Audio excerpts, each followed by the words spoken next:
At dawn, Reed Reyes moved across the black mat at Arlington with his boots clicking in perfect rhythm. 21 steps, pause, turn, repeat, while mist lay low between the white headstones and the tomb's marble held the first light like polished steel. The crowd stood hushed behind the chain, reverent and still, as if they had entered a cathedral built not of stained glass, but of sacrifice. The November air carried a clean, cold edge that sharpened every sound. Leather soles on stone, a distant flag line snapping once in the wind, the soft, mechanical hum of cameras that no one raised above chest height, because even first-time visitors understood, almost instinctively, that this was not a performance and never had been. It was ritual, it was vow, it was witness. Reyes wore full sentinel precision, each element in exact alignment with standards older than any person watching him. His uniform sat on him like architecture, every crease sharp enough to cut glass, brass bright in the gray dawn, white gloves pristine, kepi hats settled at the exact angle that transformed a man into a living symbol of discipline. His rifle remained steady against his shoulder, not stiff, not loose, but balanced with the economy of years.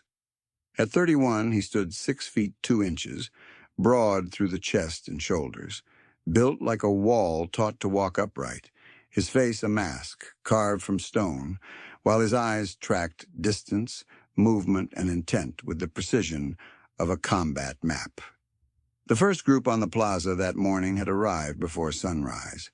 2 older women in heavy coats, each wearing a pin that held the photograph of a young man in uniform, stood side by side in silence, hands clasped around paper coffee cups they no longer drank. A father in a worn army jacket held his son's shoulder with one hand and the brim of his own cap with the other. The 3 middle school students from Ohio, loud in the parking lot minutes earlier, had gone completely quiet when they stepped into view of the tomb, their teacher lowering her own chin as if entering prayer. A Marine veteran with a silver cane shifted his weight and straightened when Reyes turned at the end of his 21st step. The old man's posture changed like muscle memory, reactivated by ceremony, shoulders back, jaw set, eyes locked forward. Beside him, his granddaughter watched the sentinel and then looked up at her grandfather with a kind of awe children reserve for sudden discoveries about the adults they thought they already knew. A woman with a stroller rolled it back half a pace, so the wheels would not cross a shadow line cast by the chain. No one told her to do it. She simply understood that this ground asked for care. The sun took another inch of sky. The marble brightened from pale gray to white fire. On mornings like this, the tomb did not feel like stone. It felt like oath made visible. Reyes' boots struck, paused, turned, struck again in that measured cadence that had outlasted wars, presidencies, headlines, and every rush of modern noise. The surrounding cemetery rolled outward in ordered rows, white markers rising over the hills like silent sentinels of their own, each one carrying a name, a date, a life compressed into carved letters and remembered by those who returned. To the crowd, he appeared motionless even while moving, a paradox of control that made strangers lower their voices without being asked. To Reyes, each pass across the mat was a grid of data and duty layered together: wind direction, foot traction, light angle, crowd spacing, emotional temperature. His breathing stayed even. His jaw remained calm. Underneath that composure, every instinct stayed awake. He had learned, in places far from this quiet hill, that vigilance was not panic and calm was not softness. Calm was a weapon, if held correctly. A group of high schoolers arrived in matching jackets, their phones initially up, then down, then away. One of them, a tall boy with a varsity patch on his sleeve, whispered, "I didn't know it was like this." His friend nodded without answering, eyes fixed on Reyes. as the sentinel completed another cycle and turned with exactness that looked almost mechanical until one watched closely enough to see the humanity beneath it. Effort controlled, grief disciplined, memory carried without spectacle.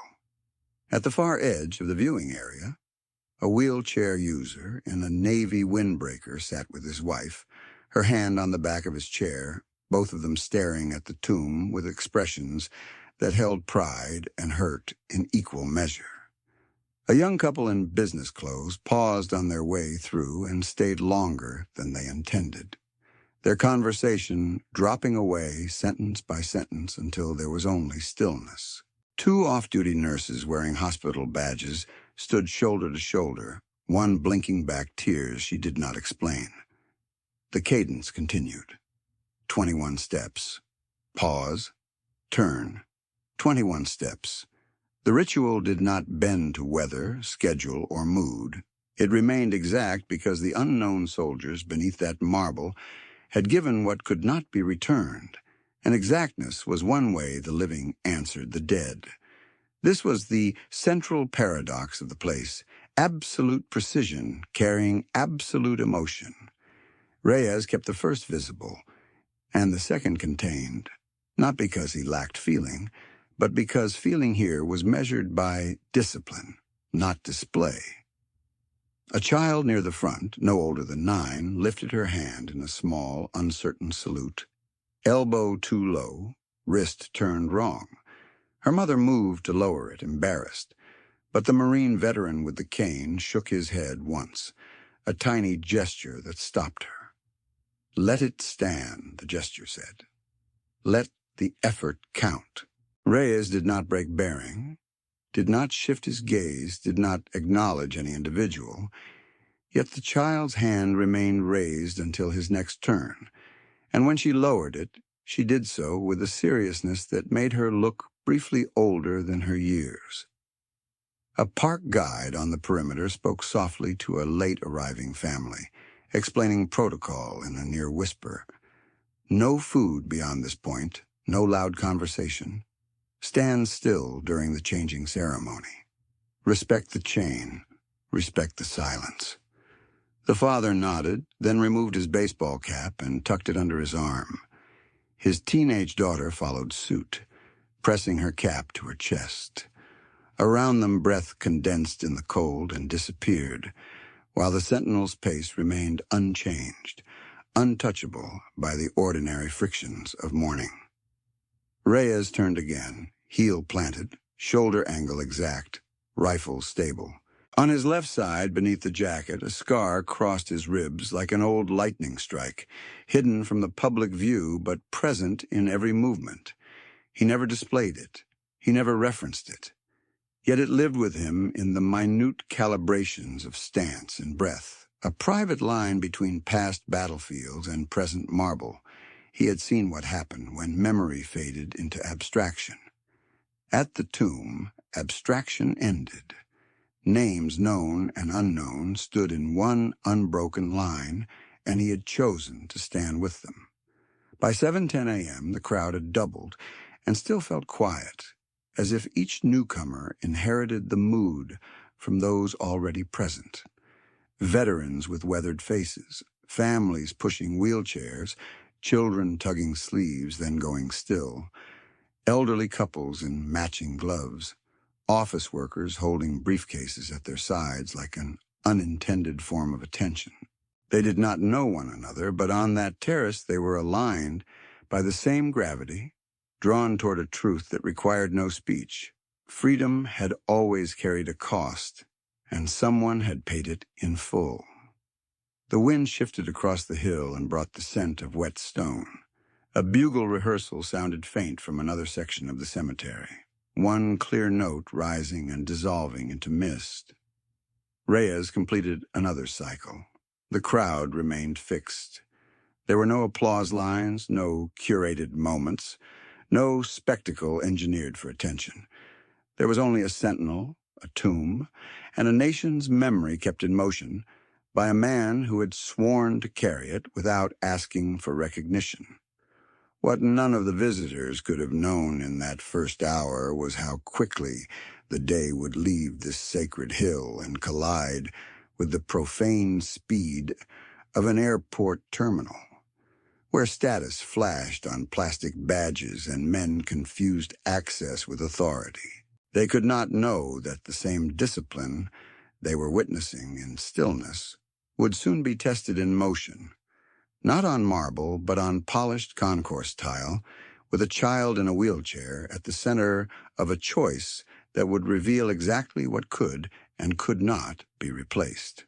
For now, though, Arlington held the line. Rhea's boots struck the mat with measured force. The marble reflected the brightening morning. The rows of white stone stood in patient formation across the slopes. And in the shared hush of strangers, reverence settled deeper than sound. An old covenant renewed one precise step at a time. And while Arlington held its breath in ordered silence, Reagan National moved on bright floors and departure boards, unaware that the same vow-walking black mat at dawn had already crossed into its own corridors. At 7:12 a.m., the military access lane by Terminal B carried the clipped rhythm of controlled movement. TSA supervisors at fixed points, airport operations in yellow vests, 2 military police officers near the stanchions, and a cleared path marked with temporary rope for a dignified transfer rehearsal scheduled to begin in minutes. The November cold rode in each time the sliding doors opened, knifing through the heated concourse with a sharp, metallic bite. Families from an honor flight gathered near a bank of windows under a flag decal, speaking in low voices over coffee lids and paper itineraries. 2 Vietnam veterans in faded unit caps compared old base names like coordinates from another life.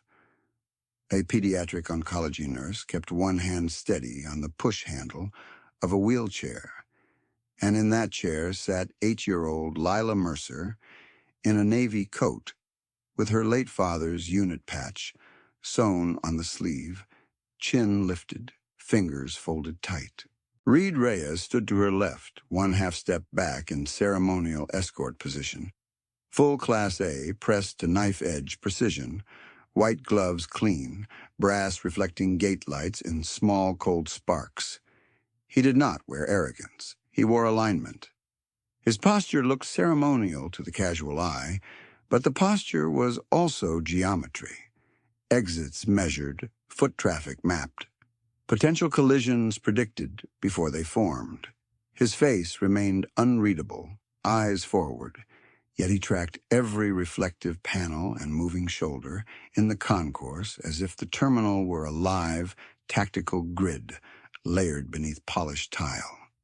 Then Gavin Pike arrived fast, broad-shouldered and overconfident, blazer tailored close, corporate access badge clipped high and swung forward like a credential that settled all arguments. He came through the rope line with an irritated stride, scanned the lane, and saw delay where others saw protocol. Without greeting anyone, he pointed at the wheelchair route and snapped at an airport coordinator. "This lane belongs to my delegation in 3 minutes. Clear it." The coordinator started to explain the military movement order.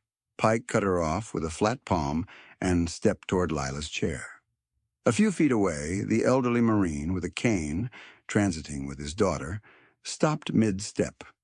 3 high school boys in Letterman jackets lowered their phones in the same startled motion. A mother near the coffee stand tightened her grip on her son's sleeve. Even the gate scanner chirps seemed to disappear under the sudden drop in human sound. Pike reached the wheelchair handles. "Move, parade boy, you're replaceable." His hand closed on the right handle. The crowd froze. What Pike did not know sat in plain sight beside him.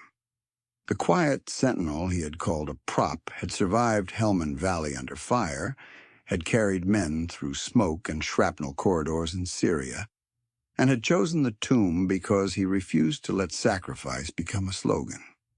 What Pike did not know was smaller, subtler, and more immediate. Lila's right fingers tapped twice against the armrest. Tap, tap. then stilled, the discreet panic signal taught to military family escorts, designed for children, too disciplined to cry out in crowded spaces. Reyes saw it in the same instant he saw Pike's thumb tighten and the chair shift 1 inch off route. He did not flinch. He did not speak. He shifted his weight exactly enough to set balance, distance, and response. A TSA officer took one involuntary step forward and stopped, reading Reyes' posture and holding his line. An airport supervisor reached for her radio but kept her voice down, eyes moving from Pike's badge to Reyes's white gloves to the child's rigid shoulders. On the far side of the lane, retired Colonel Eleanor Whitaker, civilian coat over a posture no retirement ever erased, watched the interaction with a soldier's precision. Her gaze moved once to Lila's hands, once to Pike's grip, then back to Reyes' stillness. She recognized the equation immediately. Restraint under provocation, calibrated to the inch at the kind of control that came from long discipline and consequences paid in flesh. Pike misread that stillness as compliance and leaned in another fraction, jaw set. "I don't care who signed your little ceremony. My route starts now." Lila's breath shortened. Not panic loud, panic contained. The nurse at her side whispered, "Easy, sweetheart," but did not touch Pike, did not escalate, did not break the lane. Around them, strangers became witnesses without choosing to be. A businessman with an open laptop bag, 2 off-duty nurses near a charging station, an airline mechanic holding a lunch pail, a father with twin girls in matching backpacks who had gone from chatter to silence in one heartbeat. Reyes kept his eyes level and his shoulders square, yet inside him every trained line lit at once, angle of Pike's wrist, clearance to the stanchion, distance to MPs, density of civilians at the rear, Lila's breathing rate, risk of chair tip if force entered from the side. He had spent years learning that the first duty in chaos was not speed, but correctness. Speed came after correctness. Always. Pike pulled again, small but forceful, enough to drag the chair wheel across the tape line. Reyes moved. 1 step, controlled, final. His white-gloved hand settled over the chair handle, above Pike's knuckles. Not striking, not wrestling, simply occupying the point of control with total authority. His voice came low and even, steel wrapped in ceremony. "Unknown soldiers are not replaceable, and neither is this child. Remove your hand." No shout, no threat, just command. Pike's fingers loosened as if the words themselves had force behind them. He looked up then, really looked, and for the first time saw not a decorative uniform, but a man standing in absolute conviction, with a discipline Pike could not purchase, hire, or intimidate. Gasps moved through the lane in scattered bursts. A veteran near the window whispered, "About time." A teenage boy under his breath said, "Whoa," and then went quiet again, chastened by the setting. The sliding doors opened to another gust of cold, and with it came the crisp echo of approaching boots from the exterior corridor. MPs were already moving in from the curbside checkpoint, alerted by lane monitors and supervisor call-outs. Pike stepped back half a pace, chin lifting in reflexive defiance, then looked toward the incoming officers and seemed to calculate too late how visible his decision had become. Reyes did not pursue. He maintained his hand on the chair until Pike fully released, then returned the handle to the nurse with a measured nod and resumed escort position beside Lila, as if re-entering a drill sequence practiced 1,000 times.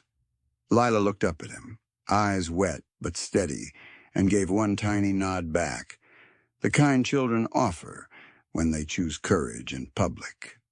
For 3 seconds, the concourse held total stillness, an entire terminal suspended between outrage and relief, between what almost happened and what discipline prevented.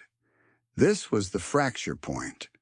This was the line between sacred duty and rented authority. Now hold that image in place. The white glove over the wheelchair handle, the contractor's badge swinging against a blazer sleeve, the child's two-finger panic signal still trembling in memory, and a retired colonel in the crowd watching with the grave calm of someone who had seen the same moral math in war and in peace.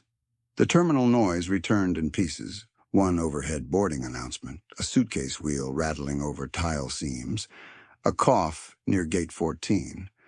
But the emotional center of the space had already shifted to a single, undeniable truth. Ceremony was not ornamental.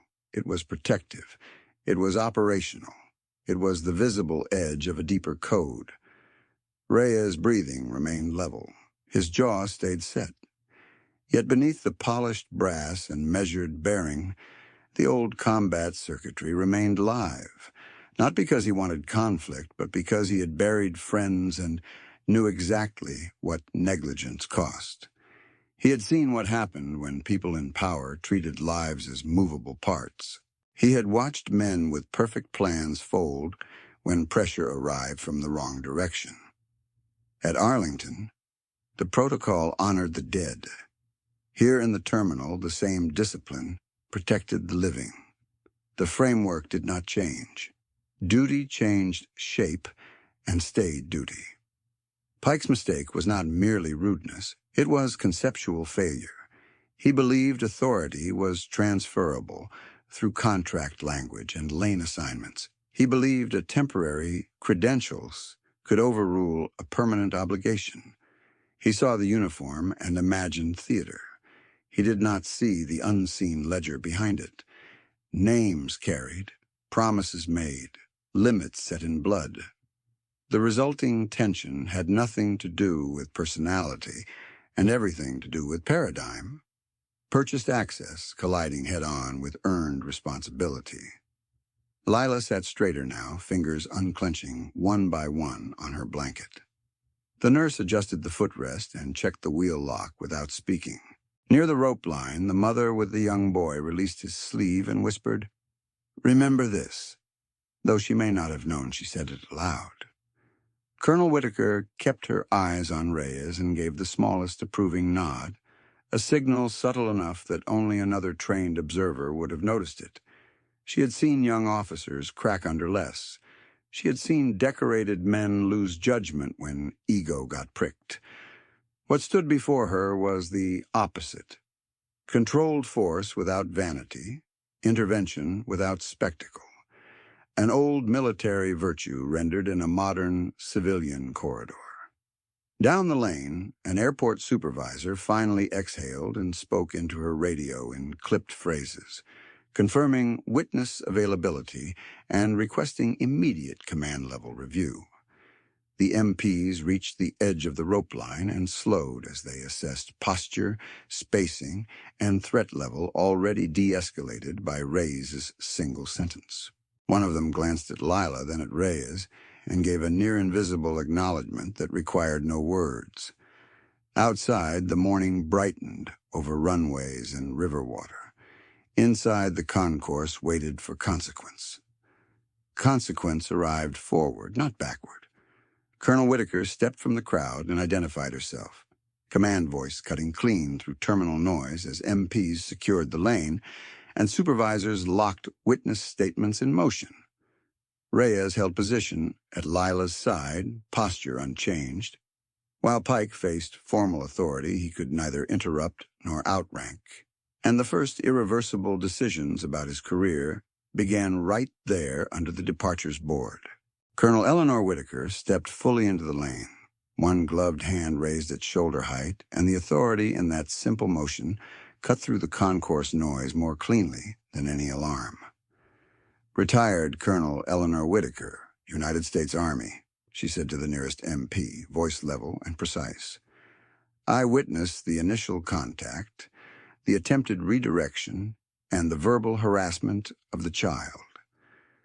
The MP nodded once and shifted half a step to give her space while a second officer guided Gavin Pike toward the stanchion line.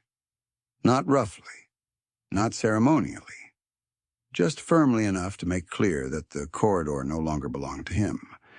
The terminal seemed to inhale and hold it. Overhead boards clicked as gate assignments updated in yellow rows. A boarding call droned from Gate 16, too cheerful for the tension on the tile. The scent of burned coffee hung over the seating area, sharp and bitter, mixing with cold air each time the sliding doors opened to the curb. Wheel bearings hummed. Suitcase handles rattled. Somewhere down the concourse, a child laughed at something unrelated, and the sound felt almost sacred in its ordinariness because it proved the day had not broken, only bent. Reed Reyes remained beside Lila Mercer in escort posture, shoulders square, chin level, white glove resting lightly near the chair handle without gripping it, as if duty could be expressed with pressure measured in ounces. Under the gate lights, his Class A uniform looked less like fabric and more like discipline made visible. The jacket's seams lay flat and exact across his frame. Brass insignia caught the fluorescent glare and returned it in clean points. His tie knot sat centered to the millimeter. The kepi hat's black brim cast a narrow shadow over eyes that seemed to register every movement from security checkpoint to jet bridge without ever appearing to move at all. The Tomb Guard badge over his left breast was modest in size and immense in weight, silver against dark cloth, a small geometry of earned honor in a place crowded with temporary credentials. Lila's nurse crouched to eye level, adjusted the blanket around Lila's knees, then checked the footrests and wheel locks in a practice sequence. "You did good, honey," she whispered. Lila gave a tight nod. Her fingers still trembled, but the tremor was smaller now, contained, moving toward control. The patch on her sleeve, her father's unit, had started to fray at one corner, threads lifting where she had probably worried at it with her thumb during long waits and difficult ceremonies. Near the windows, the elderly Marine with the cane shifted his weight and straightened his spine as if a parade command had been called from memory. His daughter touched his elbow, and he patted her hand once without taking his eyes off Reyes. 3 high school boys in leather jackets stood shoulder to shoulder near a charging station, phones lowered at their sides. One of them started to speak, caught the mood, then stayed silent. A mother in a gray wool coat knelt to bring her son's face toward hers and said in a low voice, "Look carefully. This is what respect looks like." 2 off-duty nurses with clipped ID badges exchanged a glance that said they had both seen crisis before, had both recognized the difference between panic and trained restraint. By 7:14 a.m., airport operations had sealed the lane for review, and the rope line that marked the route now felt less like logistics and more like a boundary between 2 moral systems. On one side stood people who treated movement as throughput, a metric on a dashboard. On the other stood people who understood that some routes carried names, grief, and oath inside them, and could not be rerouted by impatience. Whitaker's gaze returned to Reyes, and what she saw was a younger echo of soldiers she had commanded decades earlier. Men who could absorb public pressure without surrendering judgment. Men who knew that composure was not passive, but chosen under strain. She noticed the minute control points others missed, the way he kept one boot angled to protect the chair's pivot path, the way his shoulders remained relaxed to lower perceived threat for the child, the way he kept his breathing slow enough that those around him unconsciously matched it. Trained to see what everyone else missed, he had turned a volatile moment with one step and one sentence, then returned to stillness, as if stillness itself were tactical doctrine. An airport supervisor approached Whitaker with a tablet and stylus. "Ma'am, can we take your statement now?" "You can," Whitaker said. "Record this exactly.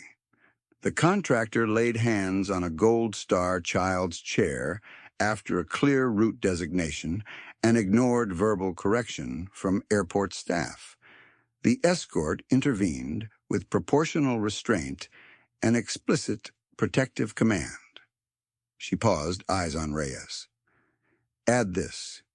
If he hadn't intervened when he did, that chair would have been moved off cleared route in a crowded lane. The supervisor typed quickly, nodding. Across the barrier, Pike's blazer sleeve bunched where an MP held his forearm.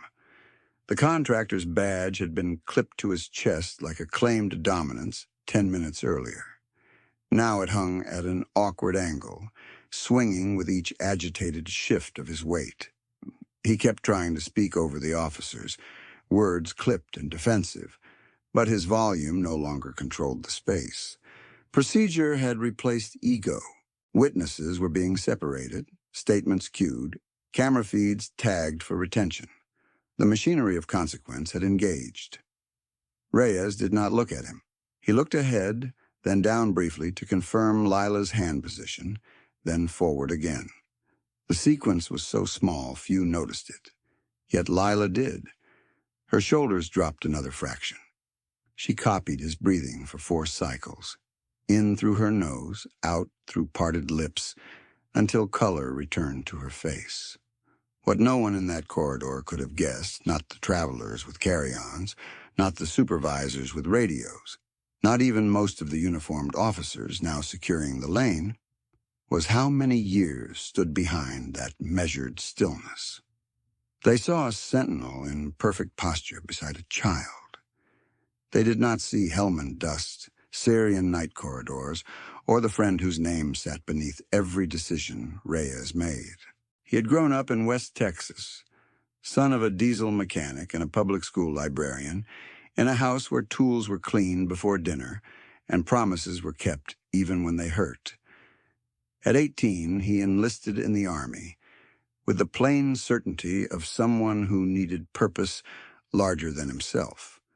Basic training taught him to run faster than he thought he could and carry weight until his knees shook.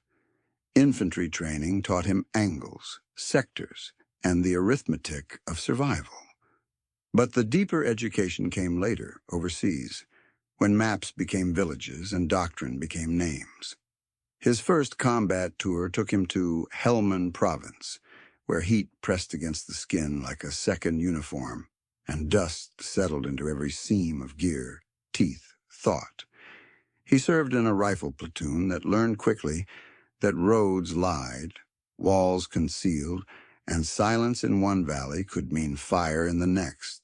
Among that platoon was Specialist Nolan Pike, no relation to the man now in MP custody, a lanky kid from Missouri with quick hands and a grin that appeared in the worst weather. Nolan could disassemble a jammed feed tray in near darkness and still crack a joke that made exhausted soldiers laugh in spite of themselves. During one dawn resupply in a dust storm so thick the horizon vanished, Nolan dropped an ammo can, saluted the crate like it outranked him, and shouted over the rotor wash, "Guess I'm still auditioning for worst entrance in the Army." Even the platoon sergeant laughed. Humor in war was not decoration. It was oxygen. Reyes and Nolan ran point together more than once, 2 silhouettes separated by 10 meters in absolute trust. They learned each other's movement language without discussing it, when Nolan's shoulder dipped before he took a knee, when Reyes angled left because shadow density looked wrong. In Helmand, partnership was measured less by friendship talk than by who covered your blind side without being asked. The ambush came in a narrow valley on a morning that looked deceptively clean, sky hard blue, visibility good, radio checks clear. Reyes's squad was moving to reinforce a partner unit pinned near an irrigation cut when the first blast snapped from the ridgeline and the world shifted from geometry to chaos. Fire cracked from mud compounds. Dust jumped in sharp bursts along the path. Orders came clipped through headsets, sectors called, casualties flagged. Reyes moved toward Nolan's position when mortar fragments tore through the edge of their cover. Shrapnel punched into Reyes's left side below the ribs, hot and blinding, and he went down to one knee before forcing himself forward. Nolan was already hit. Reyes got pressure on the wound fast. Both hands, body weight driving downward, voice steady because steady was all he could offer. "Stay with me. Stay with me." Nolan tried to answer, coughed once, managed half a grin that looked nothing like fear and everything like stubbornness. Medevac timing stretched into the kind of minutes soldiers remember for the rest of their lives. The bleeding would not stop. Reyes kept pressure until his gloves were slick, kept talking even when he knew, at some level deeper than denial, that no field dressing in the world could close what had been open. Nolan died before the helicopter reached them. The scar on Reyes's left ribs healed as a hard, pale line, 3 inches angled across muscle, visible only in locker rooms and medical checks, invisible under dress blues. The wound changed his breathing for months, then years in small ways he adapted around. The greater wound changed time itself. There was a before in which duty meant mission completion and team cohesion. There was an after in which duty also meant memory management, the daily labor of carrying one name without letting it crush all the others. He deployed again, this time to Syria, where his unit ran extraction corridors in contested zones, moving civilians and partner personnel through narrow windows before routes collapsed. Night operations dominated that tour. Blacked-out vehicles, handheld thermal optics, quiet hand signals under broken concrete, and uncertain skies. He learned to read fear in posture across 20 meters. He learned that the difference between panic and survival sometimes came down to one calm instruction delivered at the right second. He earned a Bronze Star with V for an action in which he re-entered a compromised alley to pull 2 pinned soldiers behind cover while rounds struck masonry around them. The citation used words like valor and initiative, and Reyes filed it away and went back to work. When his active combat years closed, he did not seek ease. He sought meaning precise enough to hold grief without wasting it. That search led him to the 3rd U.S. Infantry Regiment, the Old Guard, and to the standards of the tomb, where ritual was not pageantry but covenant. Training there stripped away ego the way field training stripped away comfort. Hours on uniform preparation, until each crease met regulation exactly. Drill repetition until turn angles were muscle memory under pressure. Historical study until the unknown soldiers were no longer abstract symbols, but an inheritance entrusted to living hands. At Arlington, he found a framework strong enough to carry Nolan's name beside thousands of others, known and unknown, without ranking one sacrifice above another. He had volunteered for escorts involving military families because children like Lila often wore the same contained expression he had seen on new privates after first contact. Quiet, alert, older than their years. They did not always cry. Sometimes they sat very still and watched adults manage forms, flags, and phrases. Reyes understood that stillness. He knew how to stand next to it without crowding it. Back in the terminal, the overhead lights reflected in the polished floor like narrow rivers of white. Whitaker finished her statement and handed the tablet back. The MPs had moved Pike farther down the lane now, toward a security office door under a camera dome. Lila sat straighter in her chair, both hands visible, breathing even. Reyes remained at her left shoulder, uniform immaculate, presence unflinching, as the concourse settled around him and the long weight of his history stood silent in plain view. History stood silent in plain view, and Gavin Pike hated silence. He twisted once against the MP's grip, not enough to trigger force, just enough to announce that he did not believe the rules applied to him. Up close, his confidence had details. A blazer cut too precisely for comfort, matte black watch face the size of a compass, cufflinks shaped like miniature shield emblems from his firm, and a credential holder embossed with a private logo he wore, as if it outranked federal law. His jaw worked from side to side while he scanned for someone easier to intimidate than soldiers. "I run movement security for this terminal's defense corridor," he said. Loud enough for witnesses, louder still for himself. "You're holding the wrong person." The MP at his left shoulder did not answer. He checked Pike's badge number against his handheld, read the return, and kept him inside the stanchion line. By 7:16 a.m., the lane had become a living courtroom. The crowd did not disperse. It condensed. Veterans shifted closer to hear the statements. Families paused just outside the rope to watch what consequence looked like in real time. TSA officers held cross-traffic at a respectful distance, so nobody brushed the wheelchair route again. The airport supervisor, who had radioed the first alert, now stood with a clipboard and a rigid spine, gathering names in sequence and refusing to be hurried. Pike tried to seize tempo back with volume. "I had temporary lane priority for a procurement delegation. I have the order in writing. I gave a lawful instruction." That uniform ignored it. He jerked his chin toward Reyes when he said uniform, as if the man had no name. Colonel Whitaker turned her head and pinned him with the same gaze she might have used on a lieutenant who had confused confidence with competence. "You did not issue a lawful instruction," she said.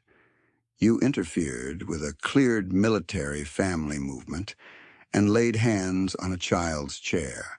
Those are different verbs with different consequences." Pike gave a short, incredulous laugh. "This is exactly the problem. Ceremony over function. Your parade boy can stand still on marble. He doesn't run logistics in a live hub." Reyes did not move. Beside Lila Mercer, he remained in escort posture, white gloves bright against dark wool and steel-gray flooring. His breathing measured enough that the child beside him kept unconsciously matching it. The nurse behind her chair stayed close, one palm resting lightly on the push bar, eyes on Pike and then back to Reyes, calibrating safety from his stillness. The supervisor finished one line, clicked her pen, and asked Pike for his company affiliation. He answered with a proud cadence, as if reading his own citation. "Regional Operations Lead for Sentinel Meridian Security Solutions, holder of a multi-airport subcontract, responsible for throughput optimization in mixed-use federal spaces." He said throughput optimization like a prayer to a different god, a world where delay was sin and dignity was inefficiency. What no one needed explained was the underlying trade-off he had built his career on. Pike was good at moving bodies, vehicles, and baggage through constrained channels faster than competitors. He had been rewarded for shaving seconds, for treating each lane as a puzzle of pressure points and compliance rates. In that framework, a family with military honors looked like a slowdown. A wheelchair looked like friction. A tomb guard in full Class A looked ornamental. His entire paradigm depended on that misread. He doubled down on it now. "You people are making this emotional. I'm talking about route control. My delegation lands in 20.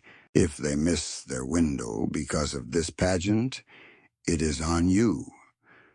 A murmur passed through the witnesses, low and sharp. The elderly Marine with the cane tightened his hand around the handle until his knuckles blanched. One of the high school boys whispered, "He called it a pageant," and his friend answered, barely audible, "He still doesn't get it." Whitaker did not raise her voice. "You keep saying my delegation and my lane. Let me clarify the framework for you. In this corridor, military ceremonial movement has protected status. Gold Star family transport is not discretionary. You had no authority to redirect that child. None. Pike looked past her to Reyes and let the contempt show naked. Then swap him out. Put a regular escort here and move on. He's replaceable. The word landed harder the second time, not because it was louder, but because everyone now understood exactly what he meant by it. Replaceable as labor unit. Replaceable as uniform. Replaceable as memory itself. Reyes' face did not change, yet inside him the old circuitry flared to full precision. Distance to Pike, 14 feet and a rope line. MP hand placement, secure but non-escalatory. Lila's shoulders elevated by 1 inch at the word replaceable. Nurse posture, steady, anchored. Crowd density at rear flank, high enough that any sudden movement could cause chain reaction. He mapped all of it in one sweep and held still, because force in a crowded terminal was never measured by how hard one moved, but by whether one moved at all. The line between sacred and profane had never been geographic. It ran through decisions like this. Pike demanded a phone call to his corporate director. The request was granted under supervision. He dialed, paced to the limit of the MP's arm, and began speaking in clipped fragments designed to build his own defense before facts settled. Administrative detainment, witness distortion, ceremonial interference. Yes, that guy, the toy soldier in white gloves. The phrase drew a visible recoil through the crowd. A father near gate B12 stepped in front of his daughters by instinct, as if language itself had become debris in the air. The airport mechanic with the lunch pail shook his head once and looked away, jaw tight. Whitaker caught the supervisor's eye. Please log that statement verbatim. It's recorded, ma'am, the supervisor replied, tapping the body cam sync indicator on her tablet. Audio pull requested from 3 angles. Physical evidence moved into process with military neatness. Body cam files were tagged. CCTV sectors were marked for retention. Pike's temporary lane authorization printout was collected from his folio and placed in an evidence envelope with time and witness initials. The route map he had used to justify redirection was clipped to Whitaker's statement packet, annotated with the protected movement corridor he had ignored. Nothing vanished into argument. Everything was documented. 3 minutes later, an airport duty manager arrived at a quick stride, listened to 2 sentences from the supervisor, and immediately called federal liaison. External contact resolved in the same breath. Military movement interference report filed, contractor conduct complaint elevated, and base liaison notified that the old guard escort had been challenged by private staff. No shouting, no grandstanding, just institutional gears engaging where they were built to engage. Lila watched all of it with grave concentration. Children should never need and sometimes possess anyway. She kept one hand on her father's unit patch, thumb pressing the frayed edge flat. Reyes lowered his chin 1 degree, tiny acknowledgement, and her breathing settled another notch. At 7:20 a.m., Pike ended his call and tried another route. Fine. Keep your report. I want his name and serial for formal complaint. He made physical contact with me. The MP answered this time. You placed hands on a protected miner's mobility device. He removed your control point. Complaint noted. Pike gave a thin smile that carried no humor. He crossed the line first. Whitaker stepped closer, voice now iron. He crossed to protect a child under cleared movement orders. You crossed because your ego was inconvenienced. Do not confuse those actions. The terminal went quiet again. The deep kind that arrives when a truth lands with full weight. Even the overhead announcement seemed to pause between syllables. Reyes remained what he had been since the first second of contact. Controlled force held in reserve. A sentinel whose discipline did not rise and fall with provocation. Externally, stone. Internally, active scan. He tracked Pike's center of gravity each time the man shifted, tracked Lila's pulse at her throat, tracked the near-side MP's stance for signs of fatigue, tracked the crowd's emotional temperature the way he once tracked ridge lines before first light. Every muscle coiled, every instinct firing, not one unnecessary movement. The profound misconception in Pike's posture only sharpened under scrutiny. He believed power traveled downward from money, contract, and access control. Reyes knew power in this corridor traveled upward from duty, chain of command, and the dead whose absence defined the living mission. One worldview treated people as movable units. The other treated each name as irrevocable. A woman from the Honor Flight group, small and silver-haired, stepped forward and offered Lila a wrapped peppermint from her coat pocket. She asked permission with her eyes. The nurse nodded. Lila accepted it without unwrapping, holding it like a medal she had not asked to earn. The gesture passed through the witnesses like a current. Shoulders loosened, breath returned. The crowd did not become noisy, but it became human again. Pike saw the shift and misread it too. "Are we done with the theater now?" "No," Whitaker said. "Now we are done with your access." She signaled to the duty manager, who extended a hand. "Mr. Pike, surrender your terminal movement credential, pending federal review." For the first time, hesitation crossed Pike's face. He unclipped the badge slowly, as if the motion itself were an admission he could delay by inches. The manager took it, placed it in a clear evidence pouch, and signed the seal in front of witnesses. Physical evidence resolved, chain of custody established on the spot. Pike looked at Reyes one last time and tried for contempt, but reached only strain. "You're still just a body in a uniform." Reyes answered with the same calm cadence that had halted him before. "Uniforms can be issued. Duty cannot." No flourish followed, no raised chin, no extra word. He returned to silence, and the silence did the rest.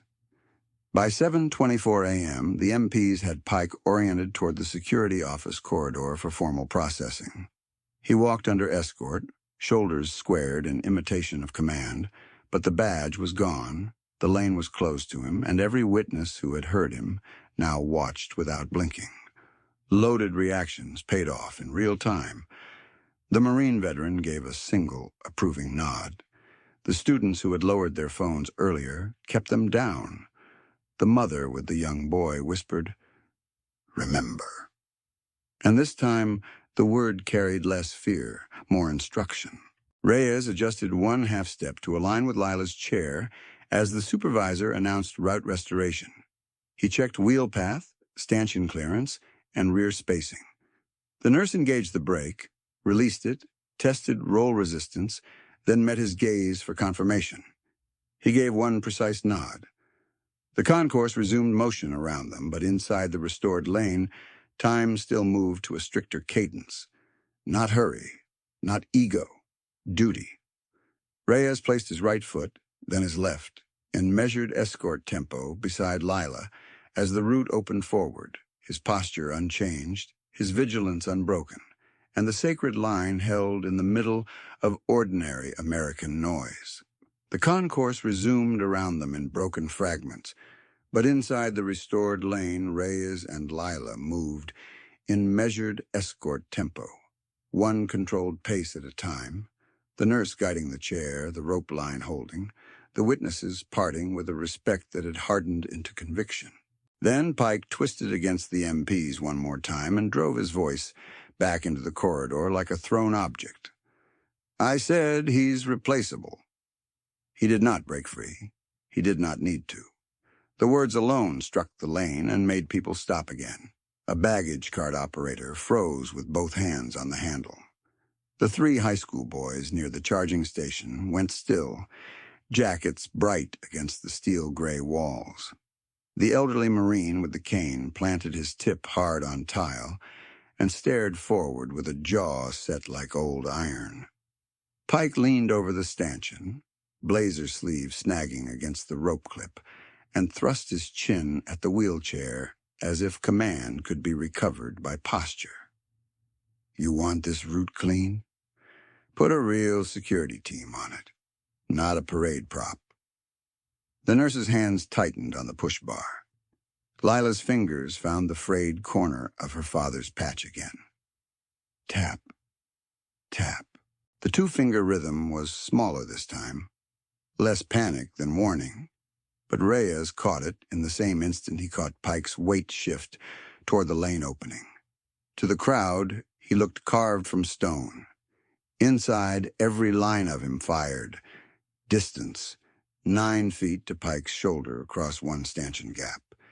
MP hand placement, offset, left officer high grip, right officer low elbow, civilian density, compressed at rear flank, vulnerable to sudden surge. Chair angle, 3 degrees off center line because of tile seam. Lila's breathing, quicken, shallow, recoverable if the lane stayed controlled. Pike took a half step into the opening before the MPs checked him. His loafer crossed the tape line. The crowd inhaled. Reyes moved once. It was not fast in the way panic is fast. It was exact.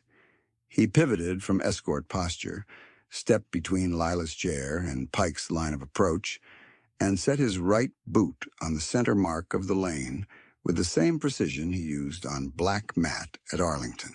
His white-gloved left hand rose, palm open, shoulder low, a gesture that was less threat than boundary. He did not shout, he did not crowd. He simply occupied the decisive inch of space no one else had earned.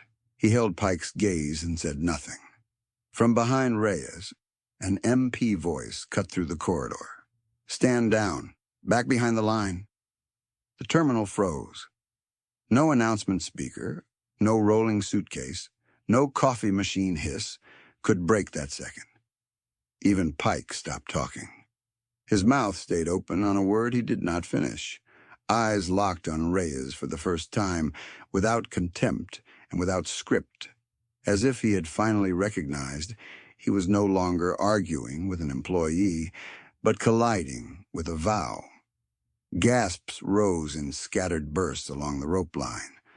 One of the honor flight veterans whispered, "There it is," almost under his breath. A little boy behind his mother's coat sleeve asked, "Is he in trouble?" And she answered without taking her eyes off Reyes, "No, he's doing it right." The MPs reestablished control on Pike's arms and pulled him 2 full steps back from the opening. Pike did not resist this time.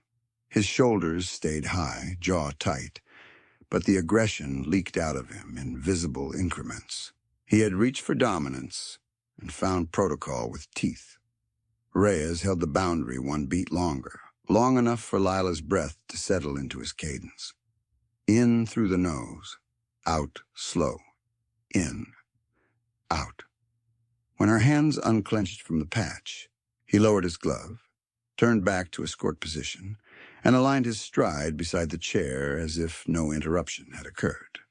The lane started forward again. By 7:26 a.m., the consequences that had been set in motion were converging from every direction. Colonel Marcus Hale entered from the curbside security corridor with 2 old guard MPs and an airport federal liaison at his shoulder, his overcoat unbuttoned, collar square, expression flat with controlled anger. He was a tall man in his late 40s, close-cropped hair gone to iron gray at the temples, service ribbons pinned above a chest that still carried field posture. He moved like command embodied, no wasted glance, no hesitation, eyes sweeping from Lila to Reyes to Whitaker to Pike in a single tactical arc. The crowd recognized rank before they recognized face, Bystanders straightened. Conversations died. The lane widened itself without instruction. Hale stopped at Reyes first. Sentinel Reyes. Sir. Status. Protected movement restored. Minor secure. Contractor made repeated interference attempts and verbal harassment, sir. Hale's gaze shifted to Lila, softened by 1 degree, then returned to steel. Thank you, Miss Mercer. You're doing exactly what your father would want. Steady and strong. Lila swallowed, then raised a small, trembling salute from her chair, elbow imperfect, wrist uncertain but brave. Hale returned it crisply, full respect, then turned to Whitaker. Colonel? Whitaker gave him a short nod. I witnessed first contact to present. Reyes used proportional intervention, minimal force, full control. Contractor crossed protected corridor twice and ignored clear warning. The Federal liaison lifted a tablet. Body cam sync complete, sir. CCTV angles B12, B14, and curb access archived. Audio captures confirmed statements. Hale did not ask for theatrics. He asked for chain. Evidence custody? Logged and sealed. Badge pouch signed by duty manager. Route map and temporary authority printout attached to incident packet. External notifications? Airport command informed. Federal protective review initiated. Contractor-employer contact established. That last thread landed hard and clean. The duty manager stepped forward with a phone already on speaker.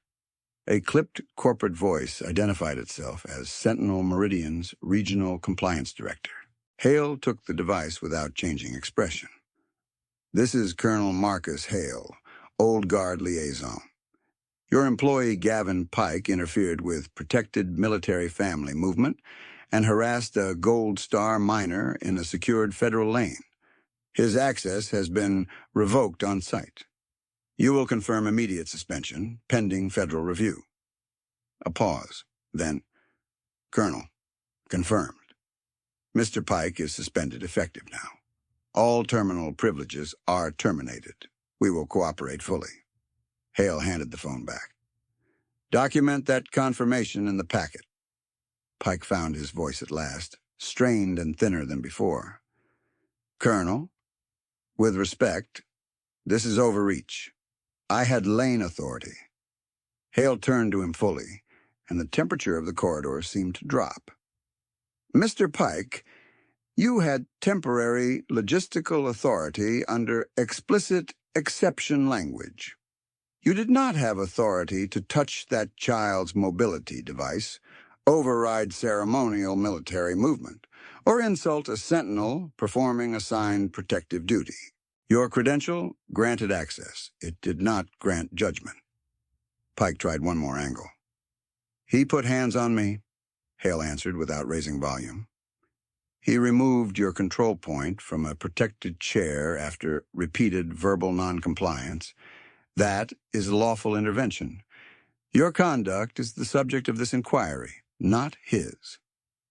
The humiliation was public, precise, and complete. Pike's badge was gone. His company had suspended him in front of witnesses. A colonel had named his violation in operational terms that left no room for spin. Around them, bystanders absorbed the lesson in silence. Hale gave a single gesture to the MPs. Escort him to processing. Full report to Federal Liaison and Airport Command. Include witness roster? Yes, sir.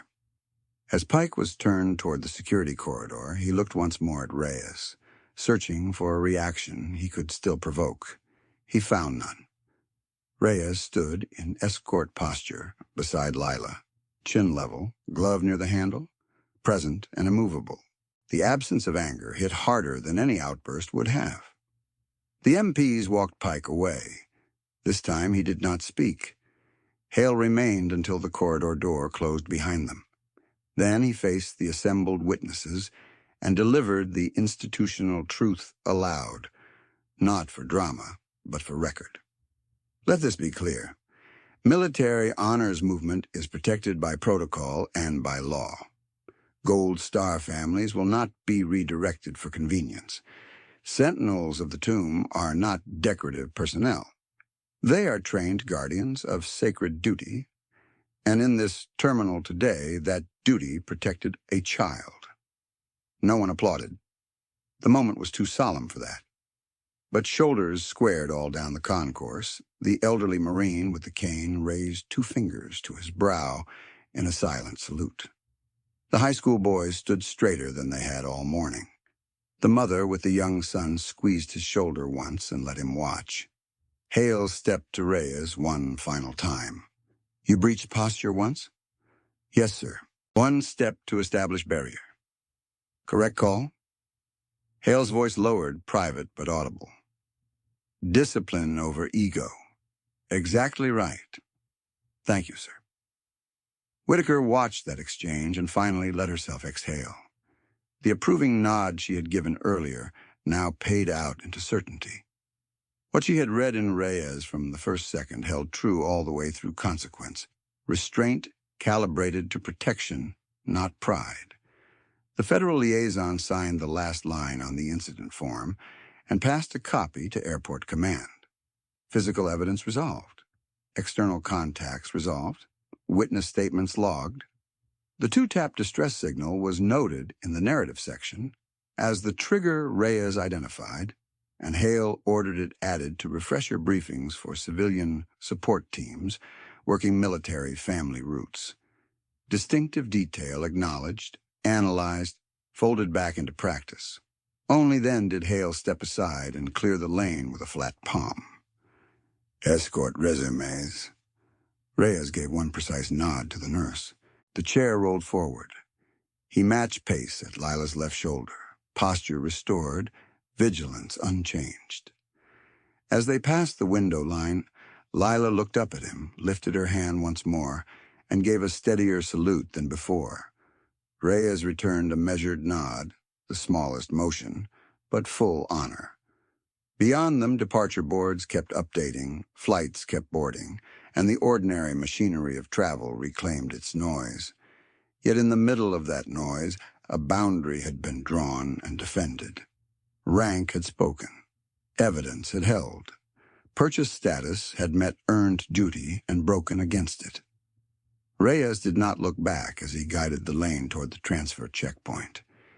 He kept his eyes on the route ahead, white gloves bright under terminal light, every step deliberate, carrying the same covenant from marble to tile and refusing, in either place, to let memory be treated as movable freight.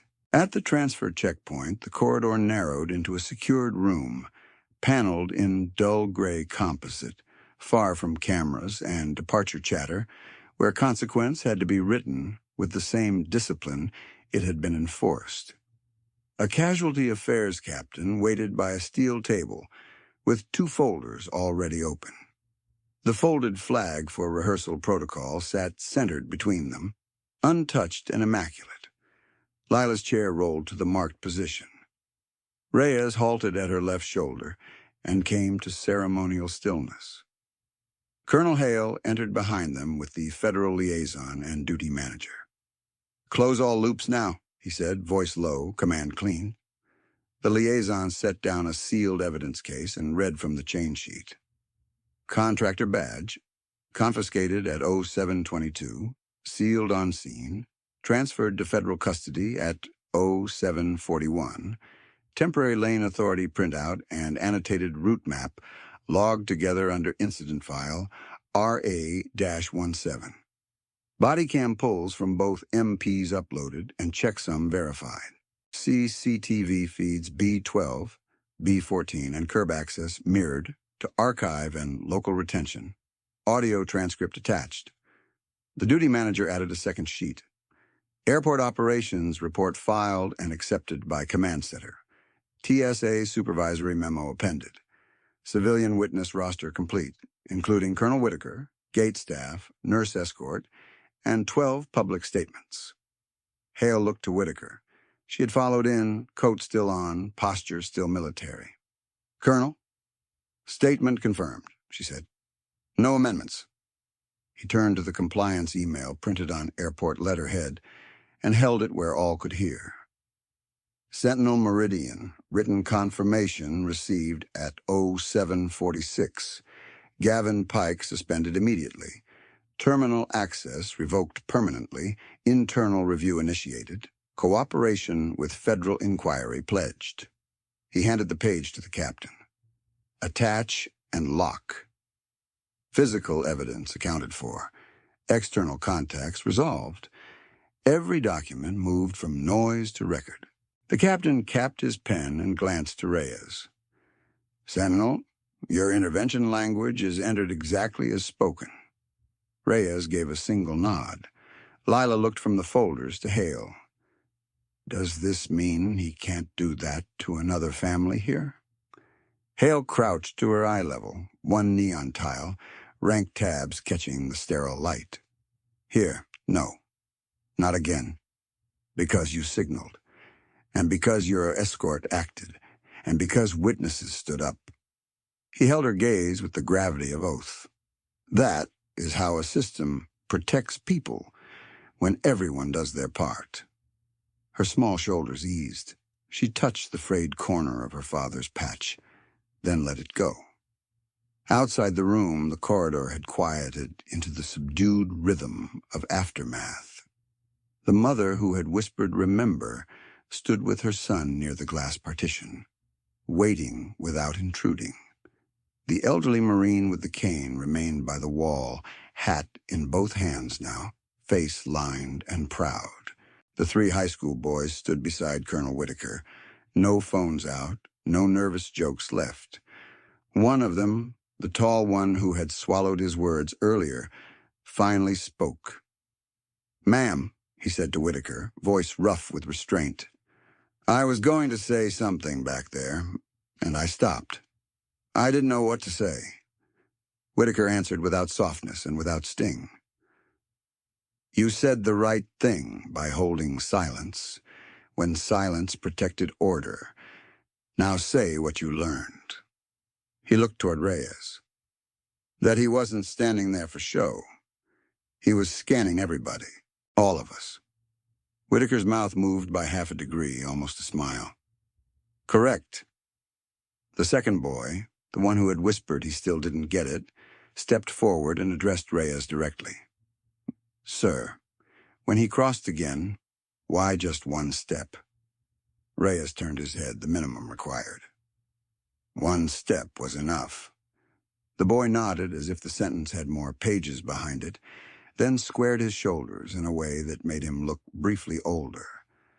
By 8:03 a.m., the rehearsal resumed on schedule with no detour, no rush, and no loss of dignity.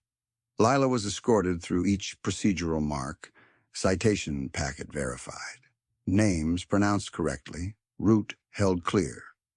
The nurse kept her hand steady on the chair. Reyes kept precise pace beside her. Hale observed from 3 paces back, not intervening because nothing else needed intervention. At the final stop, Lila received the posthumous Valor citation intended for her father and held it to her chest with both hands, jaw trembling once before she mastered it. When the room cleared, the elderly Marine asked permission to approach. Hale granted it with a nod. The old man stopped in front of Lila, lifted 2 fingers to his brow, and held the salute for a full beat. "Your dad would be proud," he said. "And for the record, so am I." Lila returned the salute from her chair, elbow still imperfect, spirit exact. The Marine's granddaughter, standing just behind him, copied the motion, and this time her wrist was straight. At 8:19 a.m., Reyes was relieved from airport escort assignment. Hale gave him the return order in the service corridor by the loading doors where cold river wind cut through the concrete canyon. "Arlington, by afternoon watch cycle," he said. "And Reyes." "Sir, you did not protect protocol today. You protected people. Never confuse the order of that sentence." "Yes, sir." Hale extended his hand once, quick and formal. Reyes shook it once, then stepped back into bearing. Colonel Whitaker waited near the curb with her car service still idling.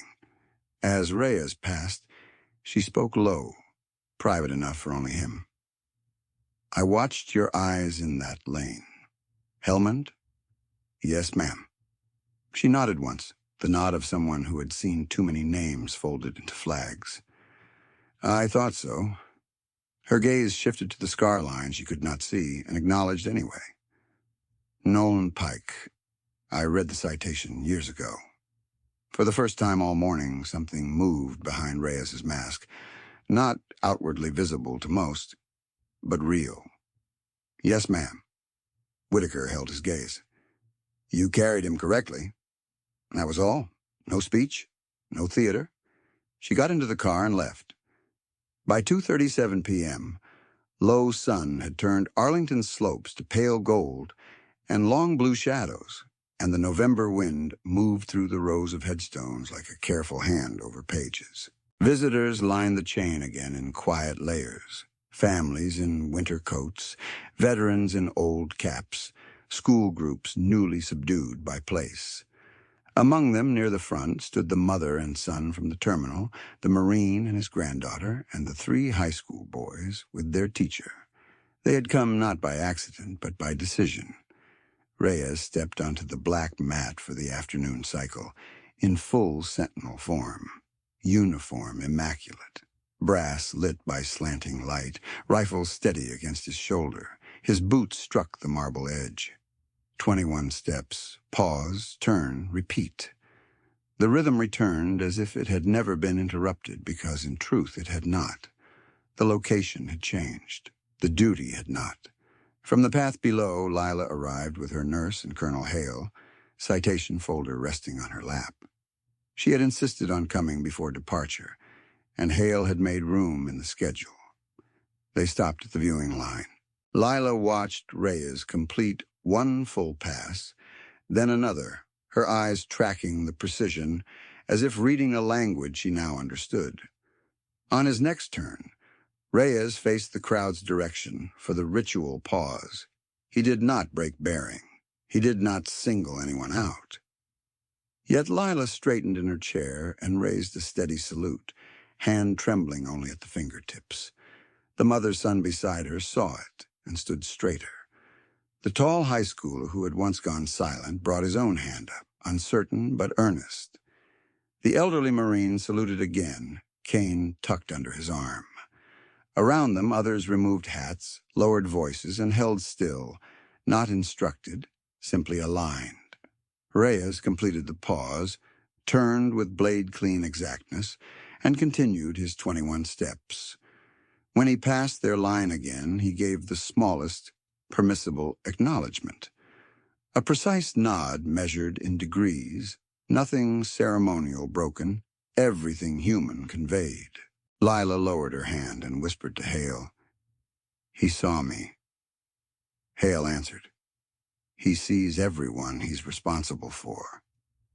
The wind snapped the flag once above the terrace. Marble held the light. White headstones rose in ordered silence across the hill, each marker a name known or unknown, each line a reminder that status fades, contracts expire, and noise passes while sacrifice remains. Behind the chain, the boy whose mother had said remember leaned close and asked, "Mom, what do I remember?" She did not look away from the mat. That duty is what people do when nobody owes them applause. The 3 students stayed until their bus call came and then asked their teacher for 5 more minutes. She gave it without argument. The airport mechanic from the morning appeared at the back in work coveralls, lunch pail still in hand, said nothing to anyone, and removed his cap for 1 full cycle before turning away. He never offered his name, and he never needed to. As twilight approached, Hale walked Lila and her nurse back toward the vehicle lane. At the top of the path, Lila looked back one last time. Reyes was midway through another pass, face unreadable, cadence unbroken, boots on stone speaking the same old promise. 21 steps, pause, turn, repeat. No rented rank could imitate it. No purchased status could command it. Honor had been tested in fluorescent corridors and restored on sacred marble, by the same disciplined man choosing restraint over ego, protection over pride, duty over noise. The light thinned. The hill grew quiet. Reyes turned at the mat's edge and walked again beneath the flag, between the living and the fallen, while Arlington held the line.